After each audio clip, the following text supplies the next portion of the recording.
በፈጣሪ የሚያምኑ ሁሉ ምህረቱን አውርድልኝ እንጂ እንደው ጨርሶስ አትመመኝ አይባልም ይላሉ። የማዳኑን ነገር ለርሱ ይተዋሉ። እኔም ለርሱ የተውትን ነገር ይዤ ልቀጥል። ምህረቱ መዳኑ እስኪመጣ እንዴት ይሆናልን ልጠይቅ። የምጠይቀውም በወንጀል ድርጊት ጥፋተኛ ተብሎና የሥርዓት ቅጣት ተፈጽሞበት በማረሚያ ቤት ስለሚገኝ ሰው ነው። አይበለውና የ15 ዓመት እስራት ተፈርዶበት በጤናው ማረሚያ የገባ ሰው ህመም ድንገት ደርሶ ተጨማሪ ቅጣት ቢሆንበት የእርሱ እስረኛ አድርጎ አልጋ ላይ ቢጥለውና ለዓመታት ሆስፒታል ቢያስተኛው የመታመሙ ውጤት ምን ይሆናል? አሁን እርሱን መቅጣት ምን ትርጉም አለው ተብሎ ከእስር ይለቀቃል? ወይስ በሆስፒታል የተኛበት ጊዜ ከእስር ጊዜው ላይ ይቀነሳል? ወይስ ታመምክ እንጂ መች ታሰርክ ተብሎ የእስር ጊዜው ላይ ይደመራል? አድማጮች ሕጉ ምን የሚል ይመስላችኋል? ጥቂት ደቂቃዎች ብቻ ስጡኝ እንጂ አሁን መጥኜ እነግራችኋለሁ። ባይሆን አልሰማንም እንዳትሉ እላለሁ። በሰላም ያሳደረ አምላክ በሰላም ያውላችሁ። ህመም ቀጠሮ ሰጥቶ ልመጣ ነው ተዘጋጅ ብሎ አይመጣም። እዚያስ አልመጣም ታሳዝነኛለህ ብሎም አይቀርም።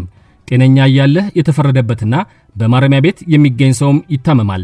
በዚህ ጊዜ በማረሚያ ቤቱ በራሱና በመንግስት የሕክምና መስጫዎች የመታከም መብት እንዳለው ሕግ ይደነግጋል።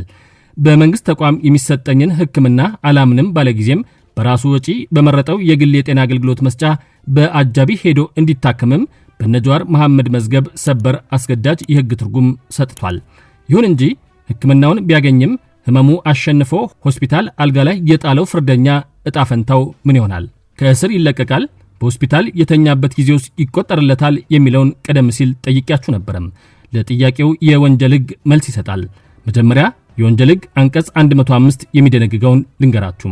በህመም ጊዜ የግዴታ ሥራ ቅጣት የሚታገድበት ሁኔታ። የግዴታ ሥራ የተፈረደበት ሰው የግዴታ ሥራውን በሚፈጽምበት ጊዜ የታመመ እንደሆነ በዚህ ሕግ በአንቀጽ 97 ከተመለከቱት ሁኔታዎች ውጪ ከህመሙ እስከሚድን ድረስ የግዴታ ሥራውን እንዲሰራ አይደረግም። ከህመሙ ሲድን የግዴታ ሥራውን እንዲቀጥል ይደረጋል።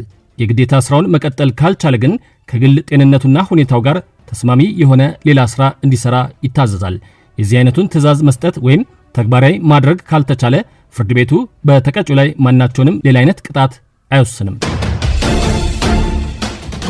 ይህ መጀመሪያም በገንዘብ መቀጮ ለተቀጣ ግና የሚከፍለው ገንዘብ ባለመኖሩ ቅጣቱ ወደ ግዴታ ሥራ ለተቀየረለት ሰው ብቻ ነው። ይህ ሰው መጀመሪያም የእስራት ቅጣት አልተወሰነበትም የሚለውን ይዘን እስራት ተወስኖበት በማረሚያ ቤት እያለ ስለታመመ ሰው የወንጀል ሕጉ አንቀጽ 116 የደነገገውን እንመልከት። መልስ የሚሰጠውም ይኸው ነው። እንዲህም ይላል። የታመመ እስረኛ ወደ ሐኪም ቤት ሲገባ ሆስፒታል የቆየበትን ጊዜ መቁጠር። አንድ ወንጀለኛ የተወሰነበትን ቅጣት በመፈጸም ላይ እያለም በመታመሙ ለመታከም እንዲችል ወደ ሆስፒታል የተዛወረ እንደሆነ በመታመሚያ ቦታ የቆየበት ጊዜ ሊፈጽመው ከሚገባው ቅጣት ጋር ይታሰብለታል። እንዲሁም ወደ ሆስፒታል እንዲዛወር ያስፈለገበት ከመታሰሩ በፊት በደረሰበት ህመም ወይም ሌላ ምክንያት ሲሆን የዚህ አንቀጽ የንዑስ አንቀጽ 2 ድንጋጌ እንደተጠበቀ ሆኖ የቆየበት ጊዜ በሙሉ በቅጣት ከሚፈጽመው ጊዜ ጋር ይቆጠርለታል። 2 ተቀጪው አስቦ ህመሙን በራሱ ላይ እንዲደርስ በማድረግ ወይም በማታለል ሆስፒታል ገብቶ ተኝቶ እንደሆነ በዚያ እንኳን ሆስፒታል ተኝቶ ያሳለፈው ጊዜ ሊፈጽመው ከሚገባው ቅጣት ጋር አይታሰብለትም። በመጨረሻም የእስር ጊዜው እየተቆጠረለት በሆስፒታል ይቆያል እንጂ ጨርሶ አይፈታም ማለት ነው ለሚለው ይህንን ደንግጓል። 3 ወንጀለኛው ቅጣቱን በመፈጸም ላይ እያለ አእምሮ በመታወኩ ምክንያት ለድርጊቱ ኃላፊ ሊሆን አለመቻሉ ልዩ አዋቂዎች ያረጋገጡ እንደሆነ ቅጣቱ ለጊዜው እንዲቋረጥ ተደርጎ ወደ መታከሚያ ቤት ወይም ለዚሁ ተገቢ ወደሆነ የማስታመሚያ ቦታ ይዛወራል። ህመሙ የማይድን የአእምሮ በሽታ ሲሆን ቀሪው የቅጣት ጊዜ አይፈጸምበትም። የዛሬውን አበቃን።